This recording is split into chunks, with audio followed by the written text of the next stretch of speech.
One अधिकारी समितियों का हुआ प्रशिक्षण कार्यक्रम वन अधिनियम 2006 के तहत वन प्रबंधन के लिए वन समिति के अधिकारों के प्रति जागरूकता के लिए रखी गई कार्यशाला। एट्री संस्था बंगलौर में प्राध्यापक डॉक्टर शरद चंद्र लेले इस प्रशिक्षण में बतौर मुख्य वक्ता शामिल हुए। संभागायुक्त दीपक सिंह ने बताया, ग्राम सभाओं वन समितियों के प्रशिक्षण के लिए ये कार्यक्रम रखा गया। का वो होता है ना गार्ड, फॉरेस्ट गार्ड है, वो आपसे मुर्गी छीन के ले जाएगा, खाना करके ले जाएगा, है ना, कुछ कुछ कहता है और आपको ऐसे लाठी का केस लाता है, कहता है ऐसे करते हैं, पुलिस हो जाते हैं, देखो ऐसा करते हैं, वो आपसे थप्पड़ मार के डंडा मार के कुछ ले जाते हैं, है ना। तो हम आपके सही शुभचिंतक हैं। और उन्होंने एक उदाहरण पेश किया। देखिए जब हमारे सरकारी कर्मचारी जब गाँव में जाते हैं तो इस तरह की बात करते हैं, लेकिन कनेक्शन जाते बड़े से खाना नहीं खाया, खाना खिलाओ, तो खाना खिलाते हैं तो प्यार से खाने की है, ये तो अभी ब्याह ही नहीं है, हाँ बेटा बड़ा दिक्कत है, उसको ब्याह कराने की, शादी कराने की कुछ करेंगे। तो गांव में कोई बढ़ जाता है या कोई मदद कराएंगे, इस तरह काम करते थे। और लोगों को क्यों ये लोग कहीं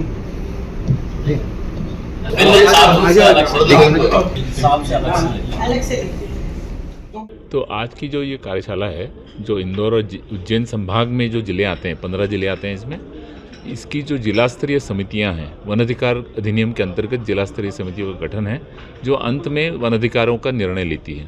तो इन समितियों के लिए विशेष कार्यशाला इसलिए आयोजित की है कि मध्य प्रदेश में अभी सरकार ने नई पहल जो शुरू की है कि वन अधिकार अधिनियम के अंतर्गत सबसे महत्वपूर्ण सामुदायिक अधिकार जो है सामुदायिक वन संसाधन अधिकार, जिसमें लोगों को जंगलों के प्रबंधन, संरक्षण और पुनरुज्जीवन का अधिकार मिलता है, ग्राम सभाओं को मिलता है वो अधिकार। और इसके माध्यम से महाराष्ट्र में 6000 ग्राम सभाओं को अधिकार मिल चुके हैं, छत्तीसगढ़ में 4300 मिल चुके हैं, उड़ीसा में 3000 के ऊपर ग्राम सभाओं को अधिकार मिल चुके हैं, लेकिन अभी तक मध्य प्रदेश में इसका क्रियान्वयन नहीं हो पाया था। तो इसके लिए सरकार ने जो पहल की है, इसकी शुरुआत इन कार्यशालाओं से हो रही है कि ये अधिकार क्या हैं, इसको कैसे समझें, कैसे दिया जाए। तो इसमें विशेष ये जो सामुदायिक वन संसाधन अधिकार है, जो कानून की धारा 3(1)(झ) के अंतर्गत दिया जाता है, वो ये कहता है कि ठीक है, लोग अन्य अधिकारों के माध्यम से जंगलों का दोहन तो करेंगे, लघुवन उपज लेंगे, निस्तार करेंगे, चराई करेंगे, ये तो सब पहले भी थोड़ा बहुत कर रहे थे, अभी और ठीक से करेंगे। लेकिन क्योंकि अगर आप सिर्फ जंगल से लेंगे तो जंगल ख़त्म भी होने की संभावना है, तो उस जंगल को सुरक्षित कैसे रखेंगे, बाहरी आक्रमण से, अंदर लोगों के भी गलत तरीके से उपयोग से इसको कैसे सुरक्षित रखेंगे, तभी वो सुरक्षित रहेगा जब लोग ही उसका नियमन भी करेंगे, उसका प्रबंधन करेंगे, उसके बारे में नियम बनाएंगे कि जंगलों का उपयोग कैसे करेंगे, कहाँ पे पेड़ लगाएंगे, कहाँ पे पेड़ों का उपयोग करेंगे, कहाँ पे चराई होगी, कहाँ पे नहीं होगी।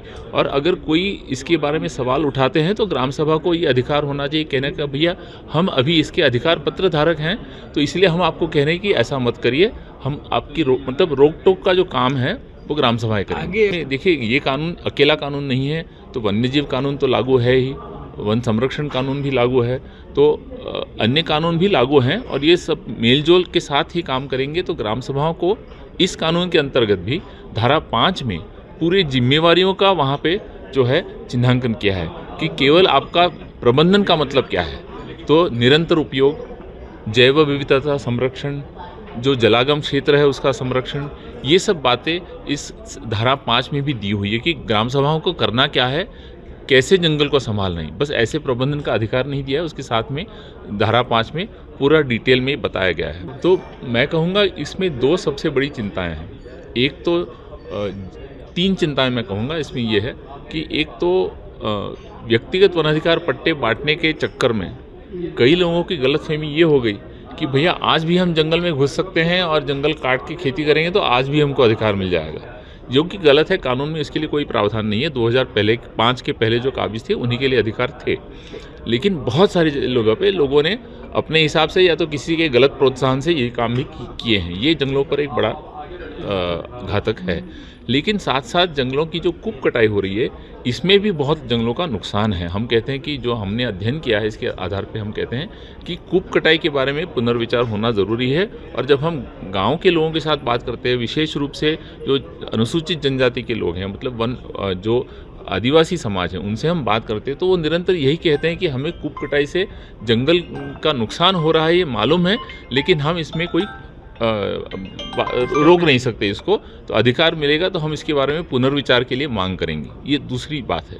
और तीसरी बात ये हो रही है कि विकास के नाम पे खदान के लिए, बांध के लिए, उसके डुबान क्षेत्र में हाईवे के लिए हम जो है बिल्कुल बिना देखे इसको बांटे जा रहे हैं जंगलों को कि भैया इसको जो है आप ले लीजिए बांध के लिए या खदान के लिए।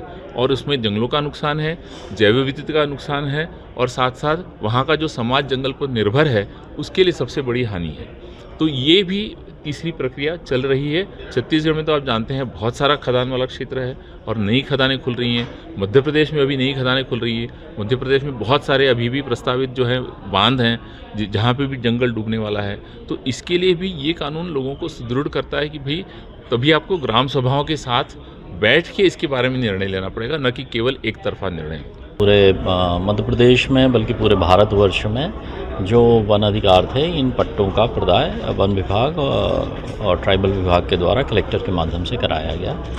इसके साथ ही जो वनों में सामुदायिक अधिकार थे लोगों के, जैसे कोई सड़क है या शमशान है या कोई स्कूल है या धार्मिक स्थान है, उसके सामुदायिक अधिकार भी संबंधित ग्राम सभाओं को दिए गए। अब जो आज का जो प्रशिक्षण कार्यक्रम आयोजित किया गया है, फॉरेस्ट राइट एक्ट सिर्फ पट्टा बांटने का कार्यक्रम नहीं था, बल्कि फॉरेस्ट मैनेजमेंट का भी ये कार्यक्रम था। और अभी तक जो वनों का जो संचालन, संधारण और संवर्धन किया जा रहा है, उसमें सामान्य तौर पे वन विभाग के द्वारा एक अपना 10 वर्षीय कार्य योजना तैयार की जाती है और जो वन समितियां हैं उनके माध्यम से ये काम होता है। अब ये बात हो रही है कि जो ग्राम सभा है, जो वहाँ की कम्युनिटी है, जो समुदाय है, उनको ये अधिकार दिए जाएं कि वनों का संधारण, संचालन और संवर्धन वो करें। उसमें क्या कानूनी अधिकार हैं, क्या कानूनी प्रावधान हैं, किस तरह से उसकी कार्य योजना बनेगी, किस तरह से क्रियान्वयन होगा, वन क्षेत्र में क्या गतिविधियाँ अनुमति रहेंगी, कौन सी गतिविधियां प्रतिबंधित रहेंगी, इन सब के बारे में प्रत्येक संभाग में एक प्रशिक्षण कार्यक्रम आयोजित किया जा रहा है, जिसमें कुछ इसके जो विषय विशेषज्ञ हैं उनको बुलाया गया है शासन की ओर से। आज प्रमुख सचिव ट्राइबल भी इसके लिए आए हैं। इंदौर, उज्जैन और खंडवा के CCF हैं, अधिकारीगण हैं और मुख्य रूप से जो हमारे वन समितियों के जिला स्तरीय सदस्य हैं, पेशा के सदस्य हैं, जिला पंचायत के सदस्य हैं, उनको आमंत्रित किया गया है। कल इसमें सभी इंदौर और उज्जैन संभाग के कलेक्टर्स, CO जिला पंचायत और DFOs को बुला के ये प्रशिक्षण कार्यक्रम किया जाएगा। और उद्देश्य ये है कि फॉरेस्ट राइट एक्ट 2006 के जो विधिक प्रावधान है, उसमें जो फॉरेस्ट मैनेजमेंट का जो विषय है उसके बारे में अधिकारियों को और जनप्रतिनिधियों को जानकारी दी जाए और उसका क्रियान्वयन उचित रूप से किया जाए।